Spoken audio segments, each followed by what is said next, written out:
Iran और US Israel के साथ जंग दोबारा शुरू होने की आशंका के बीच अमेरिका से 6,500 टन सैन्य उपकरणों की खेप इजराइल पहुंची है। इसमें हजारों गोला बारूद और हल्की बख्तरबंद गाड़ियां शामिल हैं। हालात को देखते हुए तनाव बढ़ने की आशंका भी जताई गई है। यही वजह है कि अमेरिका पूरी तैयारी के साथ ईरान के खिलाफ खड़ा रहना चाहता है। Well, I mean, I don't know what stubborn is because really nobody knows what the talks are except myself and a couple of other people. They want to make a deal badly. And we have a problem because nobody knows for sure who the leaders are. It's a little bit of a problem, you know. The leaders have been wiped out along with their military, almost all of their military. I mean, think of it. 159 ships was their total Navy. 159 ships are gone. They're underwater. They're way below sea level. Sea level is a big difference. Pretty deep waters over there too. So, I don't know that we need it. We might need it. Iran के शासन पर Trump ने बोला हमला। उन्होंने 42,000 लोगों की हत्या के ये बेहद खतरनाक समूह है। मैं ईरान को बचाने की कोशिश कर रहा हूं। ये ट्रंप के द्वारा बयान जारी किया गया है। ईरान के शासन पर ट्रंप ने हमला बोला, ये बयान दिया। कहा कि इन्होंने 42,000 लोगों की हत्या की ये बेहद खतरनाक समूह है। मैं ईरान को बचाने की कोशिश कर रहा हूं।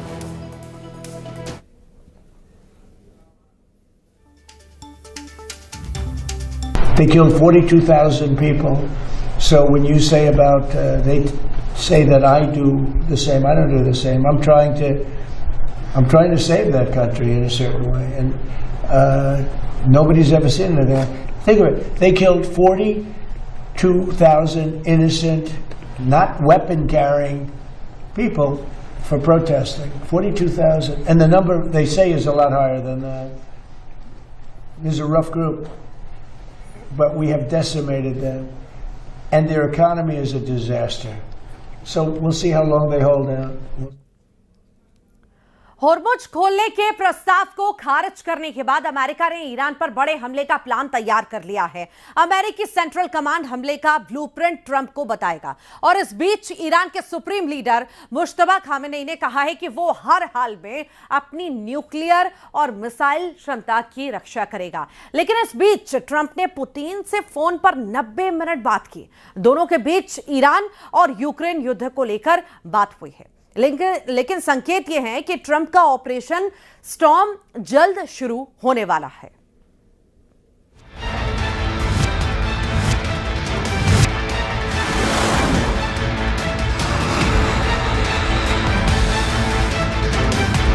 दो 200 से ज्यादा फाइटर प्लेन ईरान पर नजर गड़ाए हुए हैं।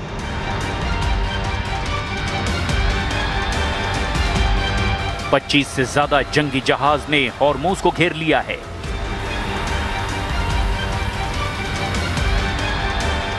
ईरान के खिलाफ नाकेबंदी को 2 हफ्ते से ज्यादा हो गया है।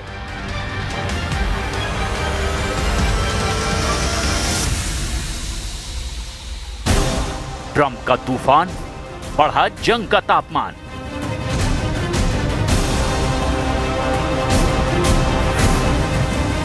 Operation epic fury 2.0 launch. फरवरी के आखिर में जब अमेरिका ने ऑपरेशन एपिक फ्यूरी और इजराइल ने ऑपरेशन मिडनाइट हैमर लॉन्च किया तो ईरान की मिसाइल फैक्ट्रियों को निशाना बनाया। तेहरान के न्यूक्लियर साइट पर अटैक किए। खार्ग द्वीप पर हमले हुए। स्ट्रेट ऑफ हॉर्मुज में नाकेबंदी हुई। ट्रंप ने कहा हम ईरान को न्यूक्लियर हथियार नहीं बनाने देंगे।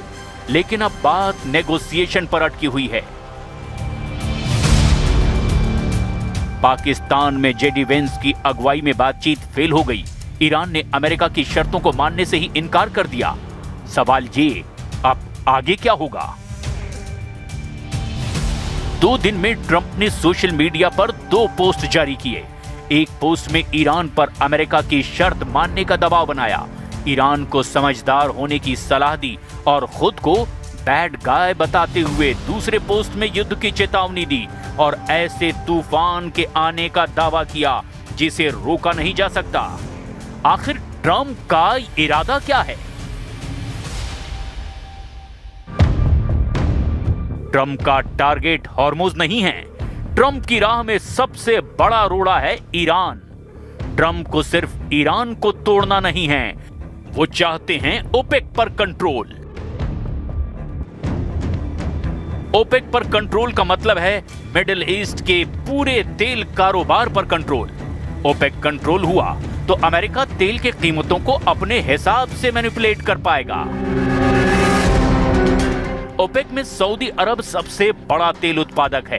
दूसरा सबसे बड़ा तेल उत्पादक यूएई ओपेक से बाहर हो गया है, जबकि तीसरा सबसे बड़ा तेल उत्पादक ईरान अमेरिका के काबू से अभी भी बाहर है। ईरान अमेरिका की शर्तें मानने को तैयार नहीं है। अमेरिका नहीं चाहता कि ईरान परमाणु ताकत हासिल कर ले, नहीं तो वो अमेरिका के रडार से भी बाहर हो जाएगा। You cannot let Iran have a nuclear weapon, and that supersedes everything else.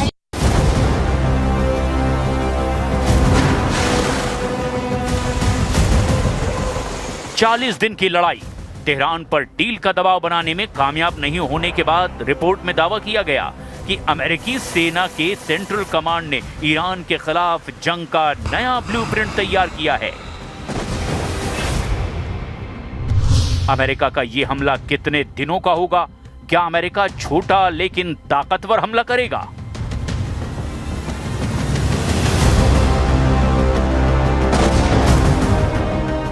America का मकसद ईरान को डील के लिए झुकाना है।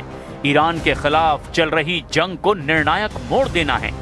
अमेरिका इस बार पावर प्लांट, एनर्जी साइट और बची हुई बैलिस्टिक मिसाइल और ड्रोन साइट को निशाना बना सकता है। ईरान की न्यूक्लियर प्रोग्राम से जुड़ी हुई साइट को फिर से निशाना बना सकता है। लेकिन अमेरिका ने हमला किया तो ईरान चुप नहीं बैठेगा। वो पहले से कहीं तेज पलटवार की चेतावनी दे चुका है।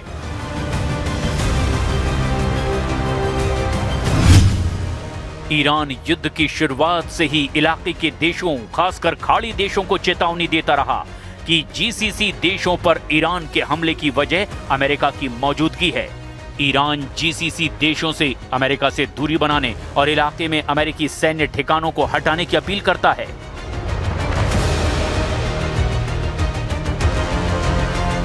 अमेरिका और ईरान में जंग का काउंटडाउन शुरू हो चुका है।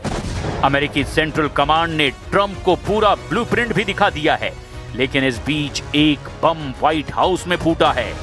अमेरिका के उपराष्ट्रपति जेडी वेंस ने रक्षा मंत्री पीट हेगसेथ के दावों पर ही सवाल खड़े कर दिए हैं। जेडी वेंस ने पूछा कि क्या ट्रंप के सामने जंग की जो सुनहरी तस्वीर पेश की जा रही है, क्या वो सचमुच हकीकत है? और क्या पेंटागन ने अमेरिकी मिसाइल भंडारों में आई भारी कमी को कम करके दिखाया है?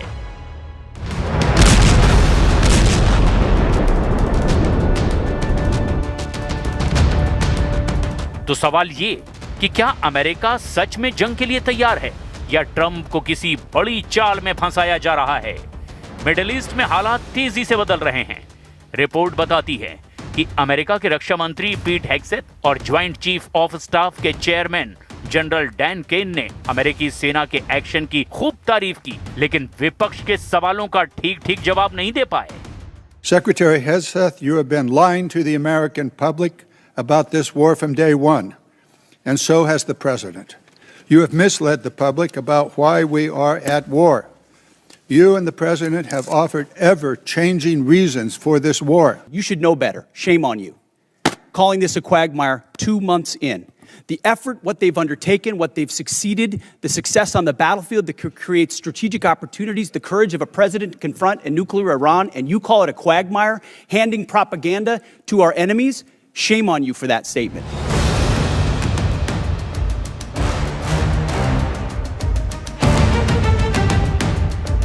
अमेरिकी सेंट्रल कमांड ईरान के खिलाफ जंग की नई तैयारी कर चुका है। उसके ब्लूप्रिंट में एयर स्ट्राइक, साइबर अटैक और नेवल ब्लॉकेड भी शामिल हैं। खाड़ी में अमेरिकी युद्धपोत तैनात हैं, फाइटर जेट हाई अलर्ट पर हैं और ईरान के खिलाफ अब सिर्फ एक ऑर्डर का इंतजार है। लेकिन जैसे जैसे हमला करीब आता दिखाई दे रहा है, वैसे वैसे अमेरिका के अंदर ही सवाल खड़े होने लगे हैं। अमेरिका के उपराष्ट्रपति जेडी वेंस ने ही बड़ा आरोप लगा दिया। मतलब साफ है कि अमेरिका के भीतर ही जंग को लेकर एक बड़ी खींचतान चल रही है। एक तरफ मिलिट्री कमांड तो दूसरी तरफ पॉलिटिकल लीडरशिप के बीच खड़े हैं डोनाल्ड ट्रंप, जिन्हें तय करना है कि जंग छेड़नी है या रोकनी है। इस बीच दावा किया जा रहा है कि ईरान ने सीज फायर के बीच अपने मिसाइल और ड्रोन ताकत को रिस्टोर कर लिया है। इस सीज फायर के बीच ही ईरान के नेता पुतिन से भी मिलाए हैं, जो कि ट्रंप की बड़ी टेंशन है। ईरान के खिलाफ ऑपरेशन से पहले ट्रंप ने पुतिन से 90 मिनट बात की है। इस बातचीत में दोनों के बीच ईरान और यूक्रेन को लेकर बात हुई। तो क्या ट्रंप ने ईरान पर हमले से पहले ही अब पुतिन से ऑर्डर ले लिया? क्या इस बातचीत में ईरान का न्यूक्लियर मसला तय हुआ है? क्या रूस ईरान के यूरेनियम को अपने कब्जे में लेने जा रहा है? सीज फायर के बीच पुतिन और ईरान की बढ़ती नजदीकियां अब अमेरिका के लिए नई चिंता की बात बन चुकी है। रिपोर्ट के मुताबिक ईरान ने इस दौरान अपनी मिसाइल और ड्रोन ताकत को फिर से खड़ा कर लिया है और यही वजह है कि ट्रंप ने हमले से पहले ही पुतिन से 90 मिनट तक लंबी बातचीत की है, ताकि जब अमेरिका हमले करे तो उसे परमाणु पलटवार का डर न रहे। अगर ऐसा है तो ये सिर्फ एक जंग नहीं बल्कि एक ग्लोबल पावर गेम बन गया है। लेकिन सबसे बड़ा सवाल अभी बाकी है। व्हाइट हाउस में बैठे ट्रंप क्या पूरी सच्चाई जानते हैं, या फिर उन्हें एक ऐसे प्लान की तरफ धकेला जा रहा है जिसके पीछे असली खेल कोई और खेल रहा है? क्योंकि अगर हमला हुआ तो सिर्फ ईरान ही नहीं, पूरा मिडिल ईस्ट फिर से धधकने लगेगा और उस आग में तेल, ताकत और तख्त सब कुछ दांव पर होगा। तो सवाल यह है, क्या ट्रंप जंग लड़ने जा रहे हैं या उन्हें जंग लड़ने के लिए मजबूर किया जा रहा है? क्या यह पेंटागन की रणनीति है या दुनिया की सबसे बड़ी साजिश? और सबसे बड़ा सवाल ये कि क्या हमला ईरान पर होगा या पूरी दुनिया पर उसका असर पड़ेगा?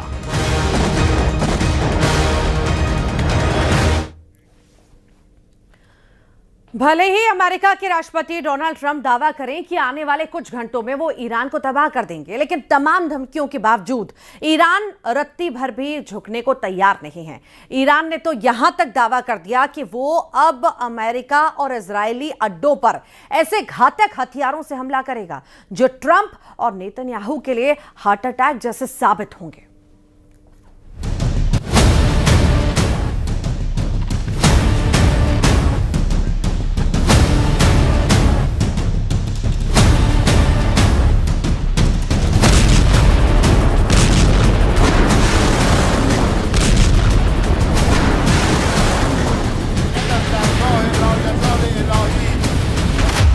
ईरान में उतरे हार्ट अटैक हथियार तेहरान का सर्वनाश करेंगे ट्रंप। 8 अप्रैल 2026 से अब तक अमेरिका ने ईरान पर हमला नहीं किया है, लेकिन अब अमेरिका ने ईरान पर अब तक का सबसे बड़ा हमला करने का फैसला किया है। अमेरिकन सेंट्रल कमांड के chief commander admiral Brad Cooper ने ट्रंप को हमले का पूरा ब्लूप्रिंट भी दिखा दिया है। दावा तो यहां तक किया जा रहा है कि अमेरिका ईरान पर सीमित छोटा लेकिन अब तक का सबसे घातक और भीषण हमला करने जा रहा है। खबर तो यहां तक है कि 8 अप्रैल से अब तक जो सीज फायर का नाटक किया गया है, उसके पीछे अमेरिका की वो सैन्य तैयारी थी जिसे बड़ी तेजी से पूरा किया जा रहा है। अब अमेरिका और इजराइल ने ईरान में 3 मुख्य टारगेट लॉक कर दिए हैं। पहला, ईरान के वो टॉप लीडर, कमांडर और जनरल मारे जाएंगे जो अमेरिका की परमाणु शर्तों को मानने से साफ इनकार कर रहे हैं। इसके अलावा अमेरिका ईरान के करीब 3000 तेल कुओं को तबाह करके उसे पूरी तरह से तबाह कर देना चाहता है। और तीसरा सबसे जरूरी टारगेट है ईरान के वो परमाणु ठिकाने जहां अभी भी 440 से 460 किलो तक संवर्धित यूरेनियम मौजूद है। वहीं दूसरी तरफ ईरान ने दो टूक कहा है, अगर अमेरिका और इजराइल ने भूलकर भी हमला किया तो ईरान ऐसे हथियारों से हमला करेगा जो ट्रंप और नेतन्याहू के लिए किसी हार्ट अटैक से कम साबित नहीं होंगे। इस बीच सबसे चौंकाने वाली खौफनाक रिपोर्ट ये है कि ईरान किसी भी वक्त परमाणु बम बना सकता है। इन सब खबरों की अब फुल डिटेल के साथ वो विश्लेषण देखिए जो ये साबित करने जा रहा है कि दुनिया अब सर्वनाश युद्ध में प्रवेश कर चुकी है। हाइपरसोनिक हमले को तैयार अमेरिका, हार्ट अटैक हमला करेगा ईरान।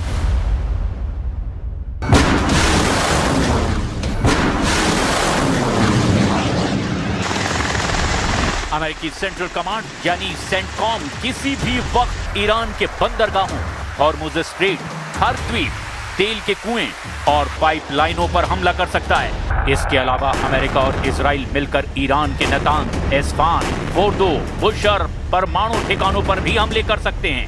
इधर ईरान ने भी ऐलान कर दिया है कि इस बार ईरान ऐसे घातक नए हथियारों से हमले करेगा जिसकी कल्पना ना तो अमेरिका ने की होगी और ना ही इजराइल ने। दावा तो यहां तक किया जा रहा है कि ईरान के पास लंबी दूरी की हाइपरसोनिक मिसाइलें 70% से ज्यादा बची हुई हैं। इधर खबर यह है कि अमेरिका भी अपनी डार्क ईगल हाइपरसोनिक मिसाइलों से ईरान में बड़े ठिकानों को निशाना बना सकता है। खबर है कि अमेरिका की डार्क ईगल 5 मैक की रफ्तार यानी लगभग 6100 किलोमीटर प्रति घंटे की रफ्तार से ईरान पर हमला कर सकती है। वहीं दूसरी तरफ ईरान की नेवी कमांडर ने ऐसा दावा किया है जिसे सुनकर ट्रंप और नेतन्याहू भी बेहद तनाव में आ गए हैं। ईरान की सरकारी मीडिया में ईरानी नेवी के commander rear admiral Shahram Irani ने जो कहा उसे सुनकर आप भी हैरान रह जाएंगे। ईरान ने अमेरिका और इजराइल के खिलाफ नए हथियार का इस्तेमाल करने की धमकी दी है। ईरान ने कहा है कि उसका ये हथियार दुश्मन के खेमे में खलबली मचा देगा। ईरान ने ये हथियार निकालने की धमकी ऐसे वक्त में दी है जब अमेरिकी राष्ट्रपति डोनाल्ड ट्रंप ने उनके समझौते के प्रस्ताव को ठुकरा दिया है।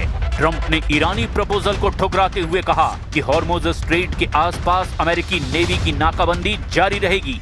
ईरान के सरकारी मीडिया ने नेवी के कमांडर रियर एडमिरल शाहराम